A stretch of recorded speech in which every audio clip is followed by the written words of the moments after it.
Oke guys, jadi kita kedatangan ikan baru, ini dikirim dari Fish and Furious. Nah, untuk progres ternak pari, ini sepertinya kita sudah akan mulai. Namun gua belum membuat fasilitasnya terlebih dahulu. Jadi kita akan mengumpulkan stoknya dulu, ikannya dulu.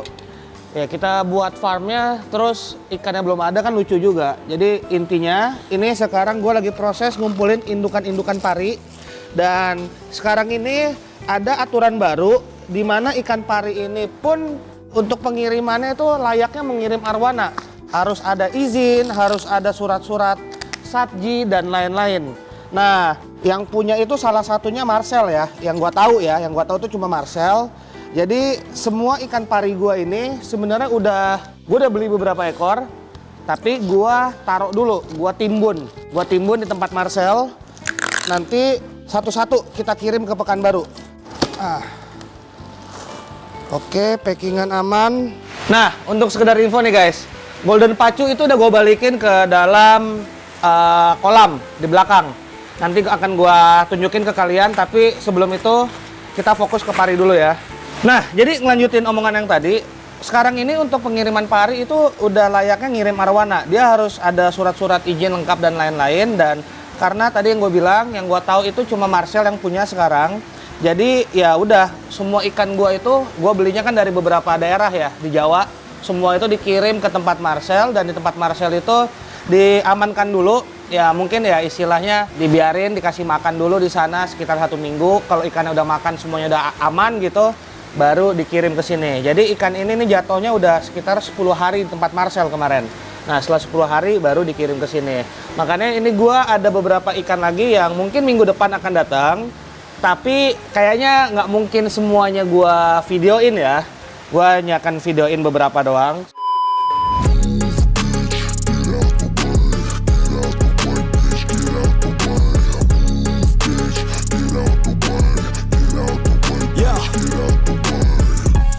Oke, jadi proses ikan masuknya udah aman. Nah, untuk ikan pari yang baru datang itu emang sebaiknya lampu dimatiin karena prinsipnya ikan pari itu nokturnal. Jadi dengan kita mematikan lampu itu bisa membantu mempercepat proses dia ini ya, settle di akuarium ini. Nah, jadi kemarin Marcel ngasih gue ini apa namanya, refresh liquid. Jadi ini untuk ngebantu proses adaptasi parinya. Gua nggak tahu efeknya seberapa bagus, tapi kita coba aja karena ya kenapa nggak. Ini dari Marcel nih dikasih. Ini dan pakai 5 tutup botol dia. 5 tutup botol itu dan.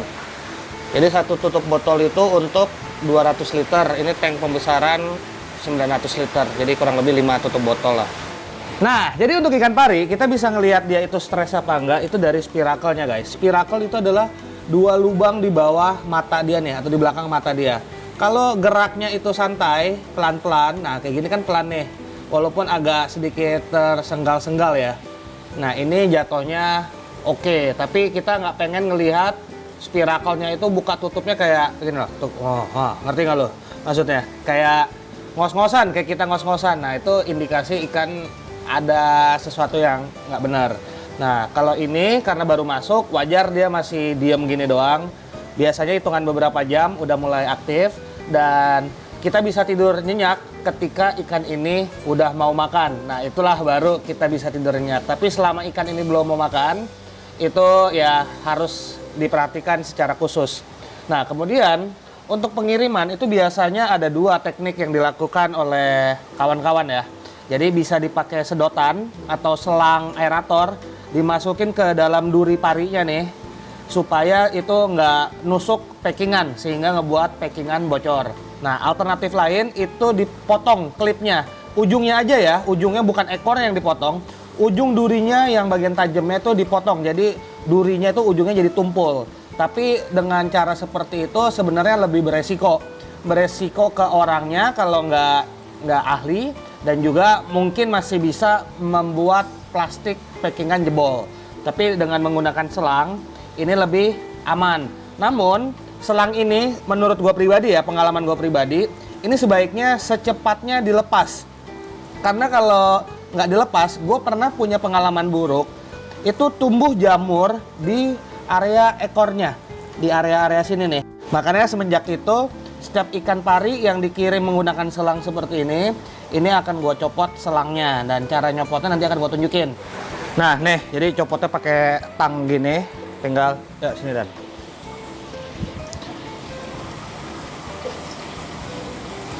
Nah, dapat kan?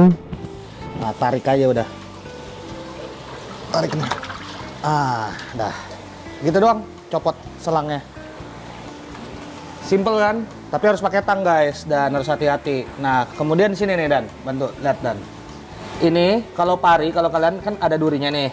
Namun yang berbahayanya itu, yang lebih berbahayanya adalah si selaput yang menyelimuti durinya. Ini karena tadi dipakein kayak gini, selaputnya kecopot kan, ada di dalam sini nih kayaknya. Nah, selaput hitam-hitam itu yang melapisi durinya, itulah racunnya. Nah, kalau kena begituan, nah itulah penyakitnya di sana. Oke, jadi untuk pengiriman pari sekarang itu surat-suratnya ada banyak. Ini salah satunya ya. Ini namanya Sertifikat Kesehatan Ikan dan Produk Perikanan Domestik. Nah, ini ada jenis nama Latin ikannya, common name-nya atau nama umumnya, jumlahnya, berapa ekor, siapa ngirim, terus alamat penerima, area tujuan, dan lain-lain. Jadi kemarin pun Marcel minta gue untuk download aplikasi, habis itu menggunakan aplikasi itu foto rumah, nanti dari aplikasi itu ada keluar alamat rumah gue dan lain-lain, itu juga harus dilampirkan. Jadi emang sekarang aturannya jadi lebih ketat ya. Kemudian untuk golden pacu, ini gue masukin ke bag fiber yang isinya ada goliat. Dan tuh ikan udah hitam banget sekarang guys. Kacau. Tinggal kuningnya tinggal dikit lagi. Wah, panik mereka. Nah, jadi untuk golden pacu ini akan gue taruh di sini aja. Ya gue nggak tahu dia nanti bisa balik lagi atau seperti apa, atau jadi menghitam kayak gini terus. Nah, namun hitamnya ini hitam pekat ya guys ya, bukan kayak hitam pacu pada umumnya. Itu yang menjadi perhatian gue. Nggak tahu deh, ini karena gimana, jujur gue bener-bener nggak tahu. Dan karena gue nggak tahu dan gue nggak mau pusing, jadinya gue taruh di sini. Karena ini bag fiber kan jarang kelihatan juga sama gue. Jadi ikan pacu ini bukan menjadi sesuatu yang mengganggu mata gue. Paham ya? Karena dia di sini terus gitu kan, ya nggak keperhatian lah sama gue. Jadi tahu-tahu udah 6 bulan, 7 bulan, ya kita lihat lah nanti perkembangannya seperti apa. Dan untuk pacu albino itu kemarin udah gue kembalikan ke Ko Hermanto. Dan untuk ikan-ikan di sini, gue harus pakai GoPro nih guys. GoPro gue kebetulan lagi ada kendala, jadi gue nggak bisa ngambil footage underwater. Untuk ikan-ikan goliat yang ada di sini, ya kurang lebih sekarang ini mereka udah berukuran 35 up sih. Karena ini gua genjot terus dengan menggunakan pakan ikan lele, anakan ikan lele tuh. Nah, itu hampir tiap hari. Pokoknya gua kasih buffet, kalau udah habis gua isi lagi, habis gua isi lagi. Dan untuk Flagtail albino dia juga udah makin besar. Dan di sini tanknya atau kolam fiber ini minim lumut, terutama di dinding-dinding. Karena kita ada 2 ekor ikan sapu-sapu nih, gibisep. Satu gibisep biasa, satu gibisep albino. Yang kemarin ada di Megatank, terus ada 2 flagtail. Jadi ini nggak pernah gua sikat dan kondisinya sangat memuaskan sih. Cuma kotor-kotor gini doang, kotor-kotor ya bekas tai dan lain-lain. Nah, untuk area sini itu rumah yang sekarang ini tuh fungsinya bawah itu gudang, atas itu tempat tinggal Dani. Itu nanti akan gua hancurkan, gua akan bangun tempat baru dan di sanalah kita akan membuat farm pari kita. Nah, jadi ini farmnya itu masih di daerah perumahan gua. Nah, ini gua lagi masih bangun rumah juga. Ini ntar lagi mau bangun kolam renang. Di situ ya rumah itu atau gudang itu gua hancurin. Kita buat farm pari dan ya seperti itulah. Ini juga udah mulai leveling tanah untuk landscape di area belakang ini. Kemarin kan berantakan banget. Tapi di sini belum diiniin karena ada kolam fiber di sini, guys. Jadi ya seperti itu sih update yang bisa gua kasih. Kalau rumah, mohon maaf gua nggak bisa update apa-apa karena rumah pribadi ya kan, rumah pribadi. Nah kalau kolam renang nih gua nggak tahu nih, menarik nggak ya kalau gua buat konten khusus saat pembangunan kolam renang. Soalnya kolam renang itu ya tidak serumit kolam ikan sebenarnya, karena dari segi filtrasi mereka hanya mengandalkan mechanical dan mungkin chemical. Di kolam renang itu nggak main biofiltrasi gitu kan. Kalau kayak kolam ikan kan kita main biofiltrasinya kan. Nah kalau kolam renang ya, tapi masalahnya gini, kalau kita full chemical pakai kaporit dan lain-lain, berenang di dalam itu nggak enak juga. Kalau kolam renang terlalu banyak chemical, pas berenang mata bisa merah, cepet banget merahnya. Dan nggak tahu deh, apa pendapat kalian? Kira-kira seperti apa untuk pembangunan kolam renang? Nah, untuk kolam renangnya ada di sini. Sorry, gua nggak bisa injek ini, lumpur soalnya nih. Jadi begitu kolam renang ini udah jadi, ini pagar pembatas akan gua copot gitu. Karena selama ini gua pakein pagar pembatas, ya karena area ini kurang lebih udah rapi kan. Begitu di bagian belakang sini berantakan, kalau nggak gue kasih pembatas, ya jadi mumet ngelihatnya, berantakan terus gitu kan. Makanya ini pagar pembatas hanya untuk sementara, dan ini bisa nih gue kesini.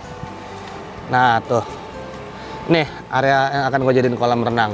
Habis itu baru pagar pembatas ini hilang. Jadi ya seperti itu guys. So, jadi mungkin itu aja video gua kali ini. Semoga video ini sedikit banyak dapat menghibur, dan see you guys in my next video. Bye bye.